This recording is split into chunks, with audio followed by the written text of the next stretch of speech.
up, Blossom Buds? I'm doing something a little different. I'm bringing you guys along on my conversation I'm having today on my podcast. So I'm gonna drop this, but get into this hair, guys. Get into it. I got some new glasses, as I really can't see, so don't think that they just for cuteness.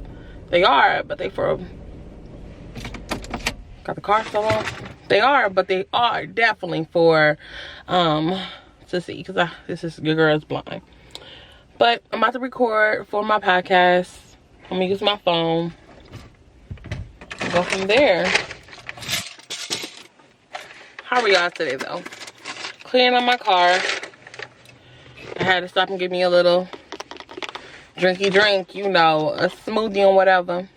But this is a strawberry banana. Yesterday I went out with my girls, so I might throw some clips in here. And they took me out for my birthday. My birthday wasn't December, but they took the time to celebrate my birthday. And I really appreciate it. But I did learn something on that I say the word period. Yes. A little bit too much. So hey, what's that? So I'm trying to holler at me. Period. It's just, and so I think it's time for me to retire the word. It's gonna be hard because I use it for everything. You know, it's like a period. but I think it's time for me to turn it in, you know, turn it in a little bit. My friend told me I got on her nerves, so I don't like the feeling of knowing that I irritated someone just being extra. I'm not the only one. Like, say if I drink milkshake, smoothie, do you guys also drink water literally right behind it? I am that person.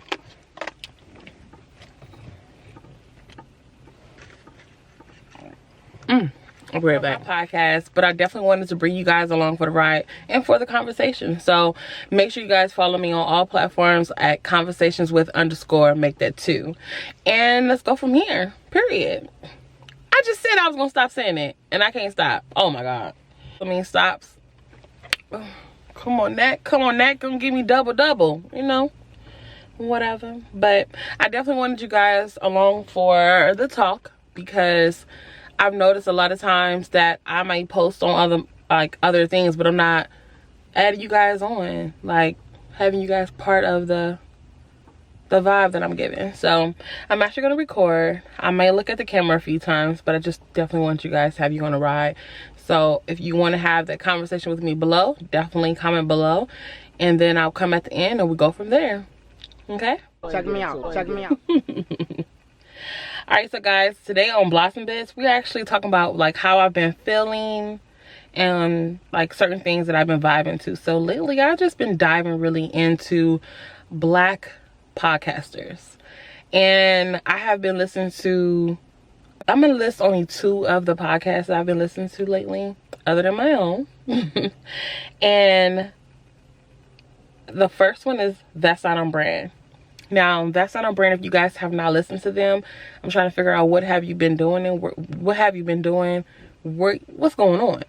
Because if you have not been listening to That's Not On Brand, that's a problem. You have to give it a listen.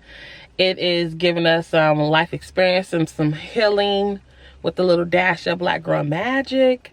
So I've been really vibing to That's Not On Brand. And it's giving me everything that I needed. I actually listened to it over and over again, because some things you may miss, but you had to go back and catch it. So I definitely want you guys to check them out. I've also been listening to Jesus and Jollof. Now that is also a podcast with 2 women. I'm pretty sure you guys heard of Lovey and Yvonne, who's on Insecure.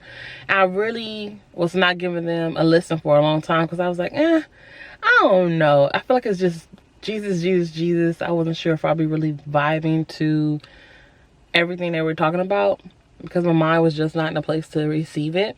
However, I did give it a listen. I'm addicted. It's really, really good.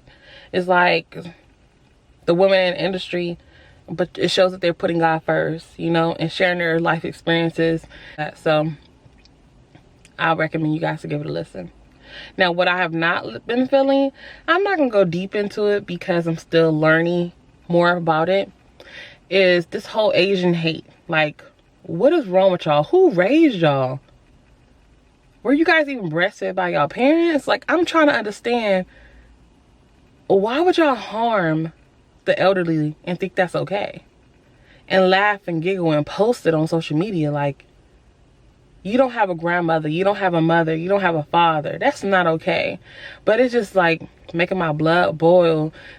And it's just sad to see that it's happening, especially to our older people. Like, why would you target the fragile and weak? That don't mean they're weak mentally.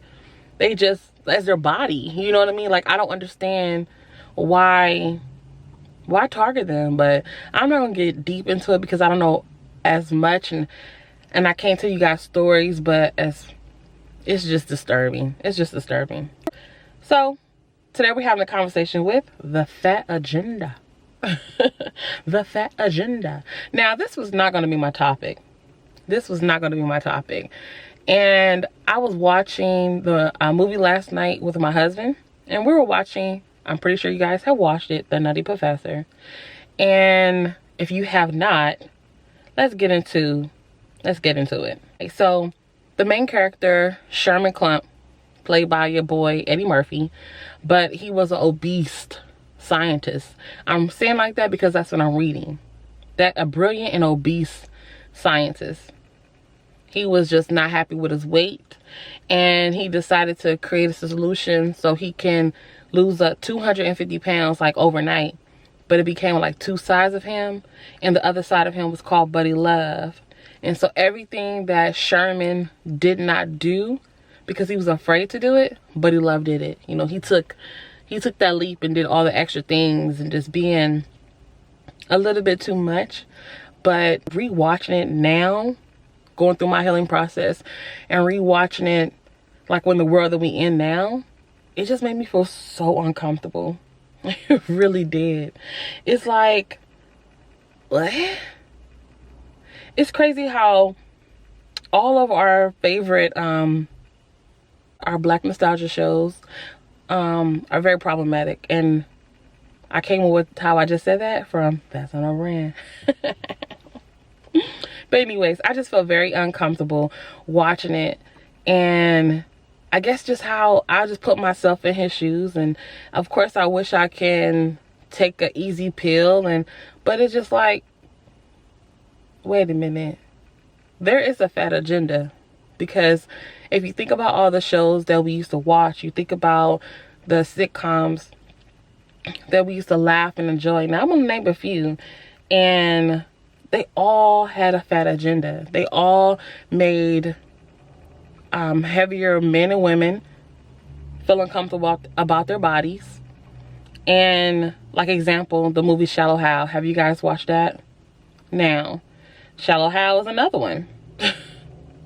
Shallow Hal was like played by Jack Black, and he was interested in different women, but he had a type of woman.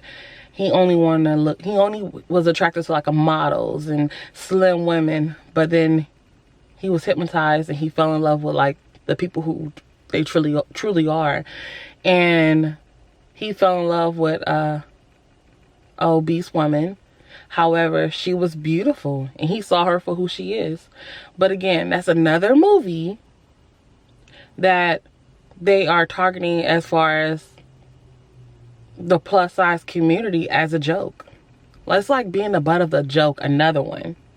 And that takes me to some sitcoms. I know you guys have heard of the Parkers, Moesha, and the list can go on and on and on, that they have characters and storylines to make the cast member who is heavier a joke.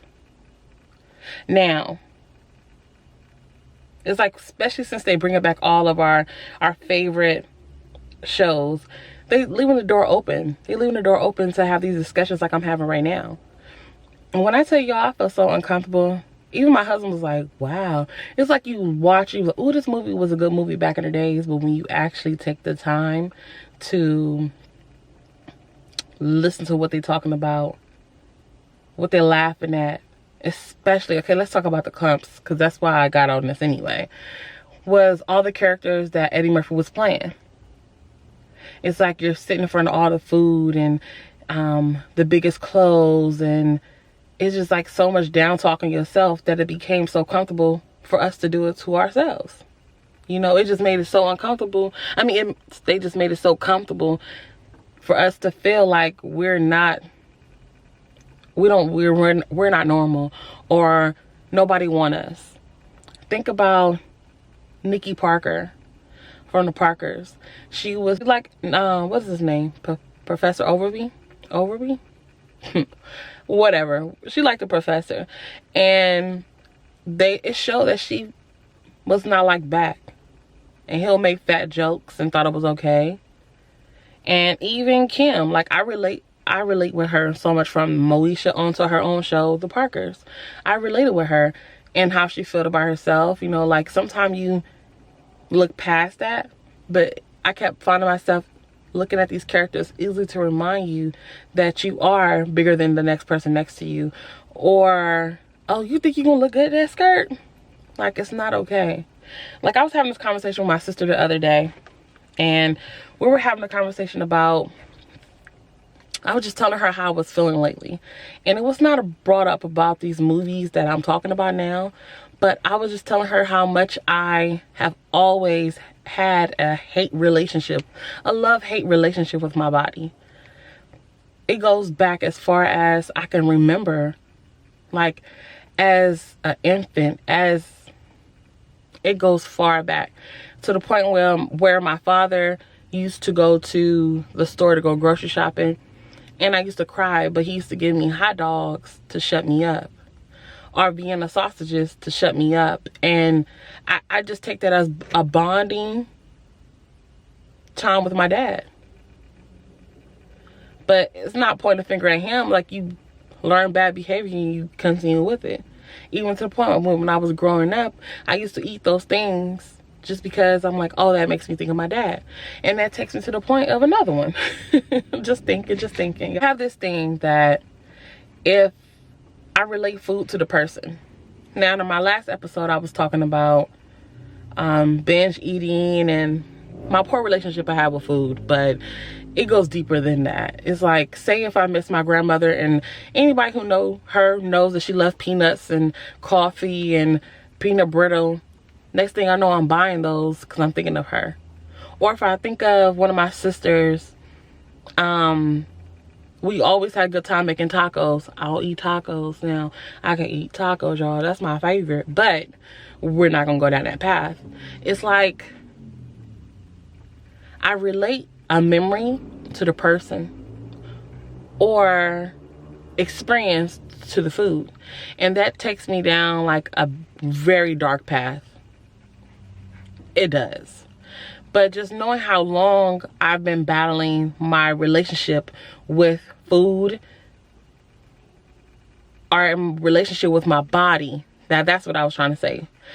Battling the relationship I have with my body, because I've always hated it. Like, I've always been bigger than my other siblings. I've always been bigger than some of my classmates growing up.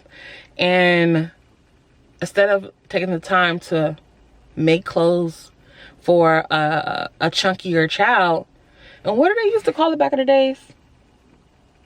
Dang, I can't even think of the name, but I hated it. I hated it. Always hated that. I used to always just try to squeeze into smaller clothes because I refused to say I'm wearing those type of clothes. And it was never complimenting my body, but I've always been a crafty chick. Okay, I've always been that chick. But it always bothered me.